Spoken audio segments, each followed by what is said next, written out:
What exercises should you be doing intermediate and long term after having a total hip replacement? That's what today's video is about. Hi, Dr. Brian McGee, physical therapist with Rexercise. So you had your hip replaced about 6 to 8 weeks ago.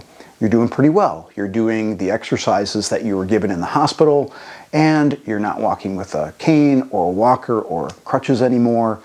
You've been minding the range of motion precautions that, again, you were given at the hospital. And again, on balance, doing well, but you're still having a little trouble getting up and down stairs. You're still having some trouble maybe walking distances, walking on uneven surfaces.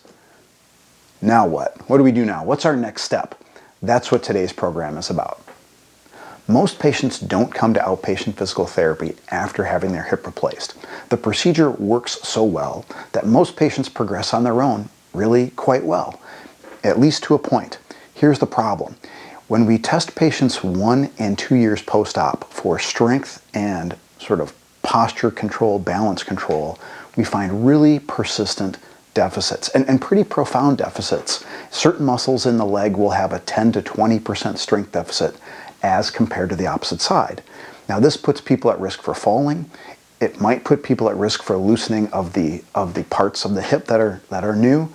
And it certainly might deprive people of a better outcome. Maybe they don't get back to everything they wanted to do because they just never really regained the strength, the coordination, the balance.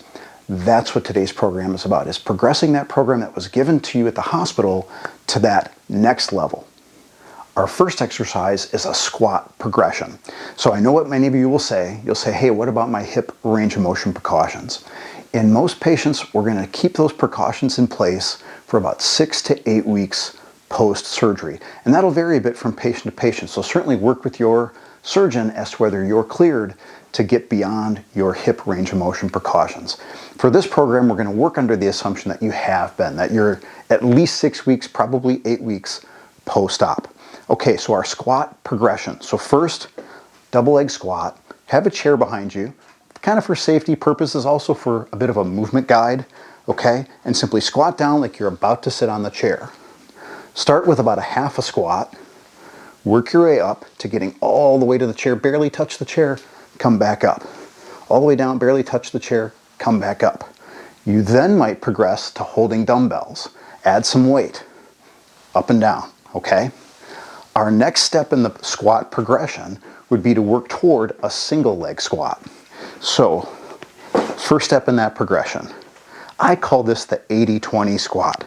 So if my hurt leg's my right leg, I got 80% of my weight, I got 20% of my weight. Most of my weight's on my hurt side. I have something to help with balance, and I simply squat up and down. Okay? And then the final step in this progression is balancing on just my hurt side. You might want something to help you with balance, and doing a little bit of a squat just on the hurt side. Our next exercise is a balance progression. I mentioned in the intro that we persistently find long-term balance and postural control deficits in our folks that have had a hip replacement. And this certainly might put them at risk of falling, which we obviously don't want. But on a less severe note, it might just prevent them from getting back to some of the activities that they really want to do. Things like hiking, pickleball, walking on uneven surfaces, whatever. We need balance. So here's our progression. So first step, have something to help you. I'm using my bat. You might use a countertop. Simply try to balance on the hurt side. Work up to 20-30 seconds, okay? You might then advance to trying to maintain your balance while brushing your teeth. It seems kind of silly, but the movement of your arm can really throw your center of gravity off just enough to make it very challenging. The next part of the progression, get rid of the balance assist and try to move the opposite limb. Move forward, sideways, backward, all the while trying to balance on the hurt side. You might have something on the opposite side to help you out a little bit, but you're certainly trying all the while to balance on the hurt side. You'll find it's actually quite fatiguing. We're getting a little bit of a crossover benefit in strength on this as well. The next progression is for strengthening the side hip muscles, mostly the gluteus medius muscle, which is almost always really weak after a hip replacement. So the first step in the progression, a side leg raise. So simply lay down on your side. In this case, my right side, my affected side. I'm using a band around my knees. If that's a little too much to start with, go without the band. Simply raise the leg up, hold for a moment, come back down. 10, 15 repetitions, okay? Now, after you've done this for a couple weeks, you're getting stronger, you want to progress a bit, here's what you do. We're going to advance to a side plank. So rather than the hip raise, I'm going to bend both knees.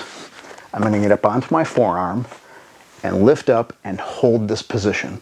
So in this example, my left side is my affected hip, but in real life, you'll want to work on both sides. Work up to holding this for 10, maybe 15 seconds, 3 to 5 times per side. The next exercise is a bridge progression. We're mostly trying to strengthen gluteus maximus, but also our core, our back muscles in particular. So I'm using a band. You might start without the band if your strength is on the lower side, and simply lift up, hold. Give it a good 3 to 5 second hold. I often say to patients, the magic is in the hold time. Come down kind of slow. Up and down. So again, the progression is go from no band to band, like I'm using now. And as you get stronger, you might even progress to a single leg bridge. So in this case, my left side is the affected side. But again, as with the side planks, you'll want to do both sides. And this one's pretty intense. This is a hard exercise. Once you get to this point, your hip strength is getting pretty good. Our last exercise is for core muscle strengthening. What we're really trying to improve here is that postural stability I mentioned in the intro. So what we're going to do is an exercise we call the bird dog. Super common exercise. It's usually for our patients with a spine problem, but it really is a good core muscle strengthening exercise. So on the hands and knees, simply extend opposite arm, opposite leg, hold for 5 to 10 seconds. That's the important part. The magic is in the hold time. Come down. Try not to move the pelvis and spine while you're holding this position. Up and down 10 times per side. That's my intermediate level strengthening / balance home exercise program for my patients who've had a hip replacement. These are the exercises I usually use for my patients in that circumstance. They've had their hip replaced, they're past the movement restrictions, so they're somewhere around 8 weeks post-op.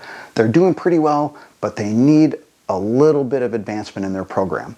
And that's what this video was all about. I hope you found this helpful. I hope it helps you get back to what you love to do. Share this video with others that you know that have had a hip replacement. Like, subscribe, and we'll see you in the next video.